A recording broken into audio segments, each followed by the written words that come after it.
Bonjour à tous, aujourd'hui on va travailler la valeur absolue avec un problème de pirate et de trésor. On a donc un parchemin sur lequel est écrit que 30 passait par le mât du drapeau et le cocotier, donc j'ai fait une figure pour que ça soit plus compréhensible, donc un cocotier, un mât, et sur la ligne qui les joint, alors la ligne on peut considérer à la fois que c'est le segment ou que c'est la droite, on verra ça en conclusion, hein. Donc on sait juste que le trésor, oui, il est sur la droite CM, et on sait que 2 fois la distance du trésor au mât, plus 3 fois la distance du trésor au cocotier est égal à 65 pas.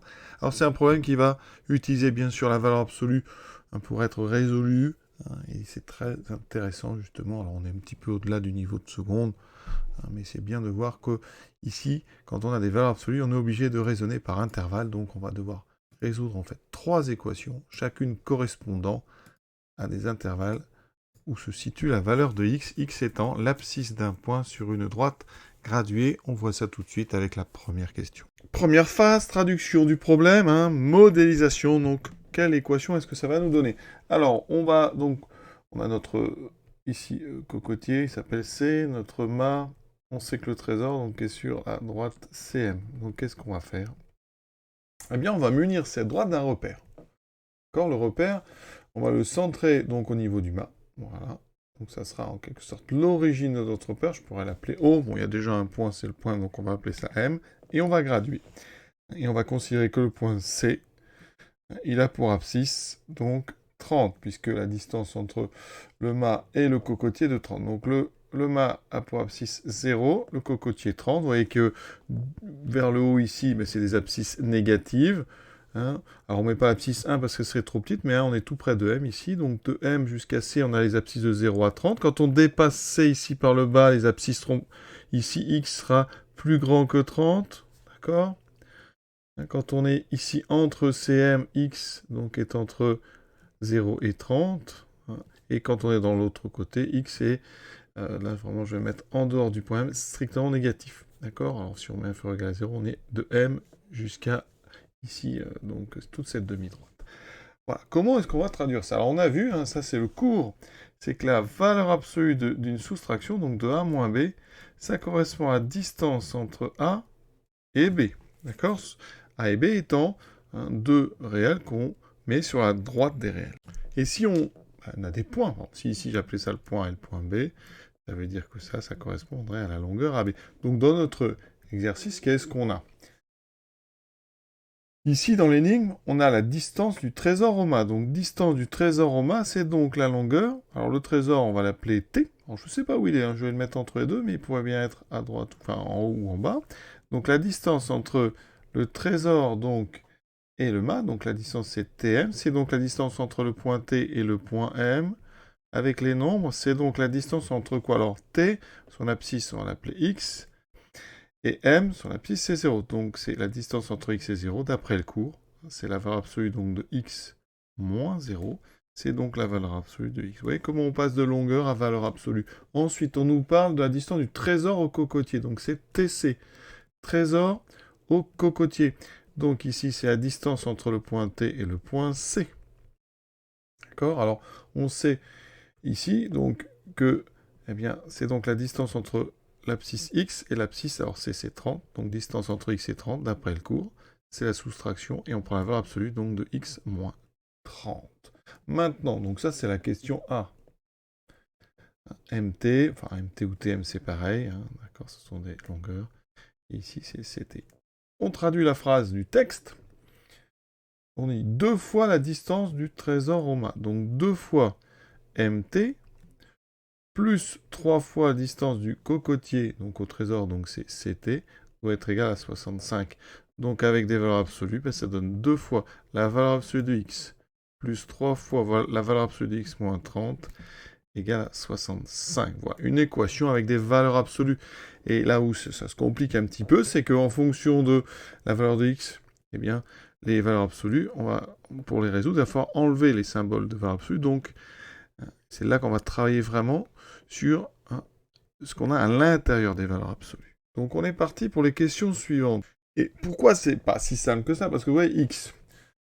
En fait, la valeur absolue x, combien ça vaut? Si je veux enlever les deux barres ici, eh bien ça dépend de x. On sait que ça vaut x si x est positif, et ça vaut moins x si x est négatif. Ça, c'est la définition. Hein. Autrement dit, hein, quand on est par rapport à 0, si x est dans le camp on est positif, valeur absolue de x, ben, ça sera tout simplement x, parce que x représente une distance. Mais si vous mettez ici donc 0, le 1, et si vous mettez x à gauche, la distance donc entre 0 et x, ça ne peut pas être x, parce que x est négatif. Une distance est toujours positive, donc c'est pour ça que dans le côté des nombres négatifs, on va rajouter un moins, pour que moins x devienne un nombre positif. Et donc voilà, on a à la fois une valeur absolue de x qui va donc dépendre de la position de x par rapport à 0, et la valeur absolue de x moins 30, il faut bien comprendre, ça dépend du signe de x moins 30. Ça veut dire que si x est plus grand que 30, x moins 30 est positif, donc la valeur absolue ne fait rien, ça sera x moins 30. Et sinon, c'est-à-dire si x est plus petit que 30, eh bien x moins 30 est négatif, donc je dois le multiplier par moins 1 pour pouvoir enlever les deux barres de la valeur absolue. Donc on va faire ça sous forme d'un tableau, vous voyez, parce que ça dépend de plein de choses. Ça dépend de x par rapport à 0, mais ça dépend aussi de x par rapport à 30. Donc on va séparer notre étude en 3 cas. Si x est négatif, on pourra mettre un négatif, oui. Si x est entre 0 et 30, et si x est plus grand que 30. Et c'est pour ça qu'on vous propose un tableau dans la question suivante. Expliquons maintenant comment a été rempli le tableau. Alors ce tableau, on le regarde bien. D'abord, on a donc ici en haut les valeurs absolues, l'équation, et en fait, en fonction des domaines dans lesquels se trouve x, eh bien, les valeurs absolues, pour les enlever, on va ou non rajouter des moins. Vous voyez que quand x est négatif, qu'est-ce qu'il se passe? X négatif. On sait que la valeur absolue d'un nombre négatif, c'est l'opposé de ce nombre. C'est-à-dire que la valeur absolue de x ici, ça va être moins x. On sait que la valeur absolue, quand x est négatif, elle rajoute un moins. Et ensuite, si x est négatif, on sait que x moins 30 est aussi négatif, parce que x moins 30, c'est plus petit que x. On a enlevé 30. Ça veut dire que la valeur absolue de x moins 30 est une valeur absolue qui agit aussi sur un nombre négatif, donc la valeur absolue va rajouter un moins. Ça fera moins x moins 30. Et donc, ça fera moins x plus 30. Et donc, on écrit plutôt 30 moins x. C'est pour ça qu'ici, eh bien, dans ce tableau, vous trouvez donc moins x à la place de valeur absolue x et 30 moins x à la place de valeur absolue x moins 30. Et l'équation en découle. Je remplace ici la valeur absolue par moins x, la deuxième par 30 moins x, et j'obtiens cette équation. Cette équation ne sera valable que pour x négatif. Donc, quand on va la résoudre, il faudra bien vérifier que la solution sera un nombre négatif. Sinon, ça ne sera pas une solution. Donc, on va maintenant finir le tableau en regardant bien ce qui se passe. Quand x est entre 0 et 30, ça veut dire d'abord que x est positif. Donc la valeur absolue de x, eh bien, c'est x. Si on regarde, donc x moins 30, on a x qui est plus petit que 30, hein, parce que là, on est entre 0 et 30, donc ça veut dire que x moins 30 est négatif. Donc, comme tout à l'heure, la valeur absolue de x moins 30 sera donc l'opposé de x moins 30, c'est-à-dire 30 moins x. Donc dans notre tableau, on a ici x.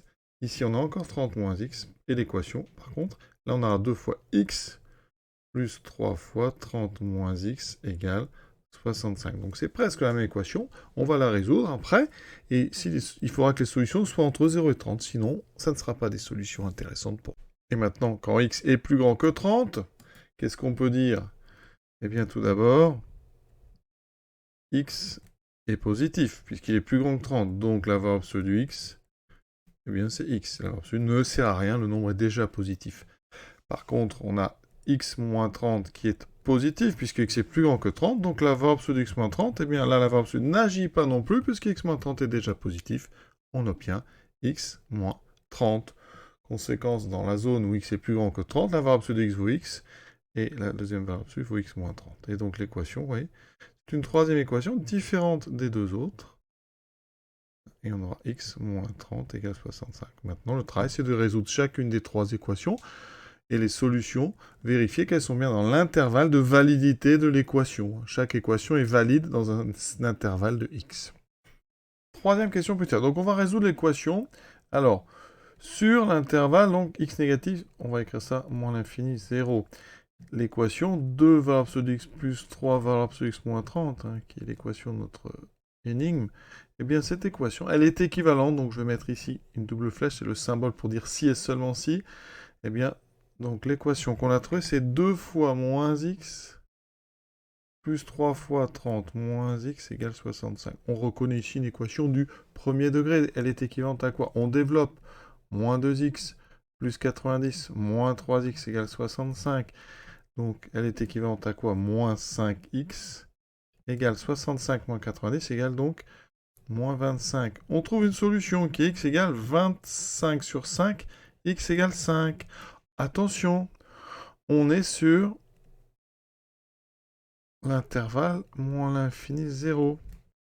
Hein, et le nombre 5, il est plus grand. Donc, 5 n'est pas solution. Parce que c'est un nombre qui ne se trouve pas dans l'intervalle dans lequel cette équation est valable. D'accord? Donc ça veut dire qu'ici, c'est une fausse solution.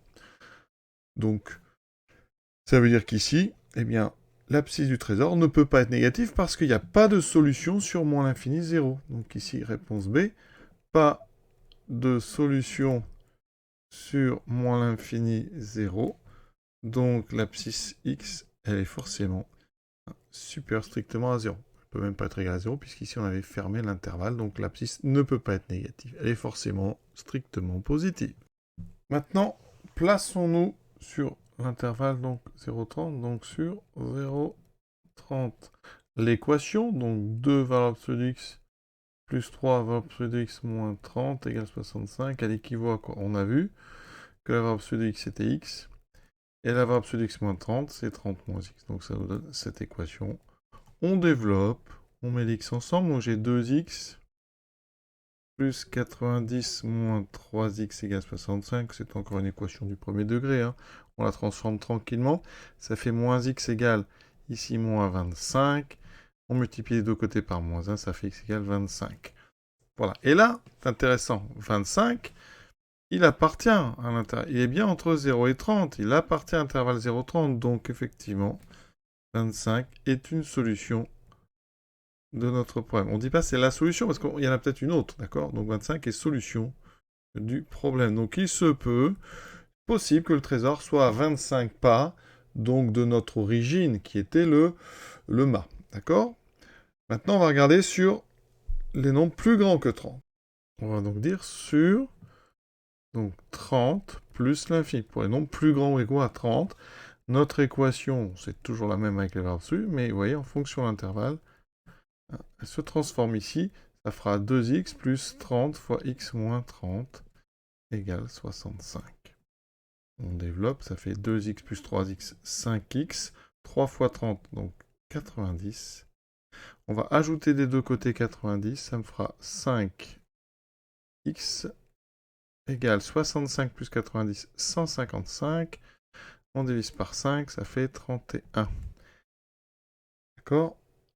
Donc, 90 et 65, ça fait donc 155 divisé par 5, vous voyez, ça fait 31. Et là, eh bien, or, 31 est bien supérieur ou égal à 30. Donc, eh bien, 31 est une autre solution du problème.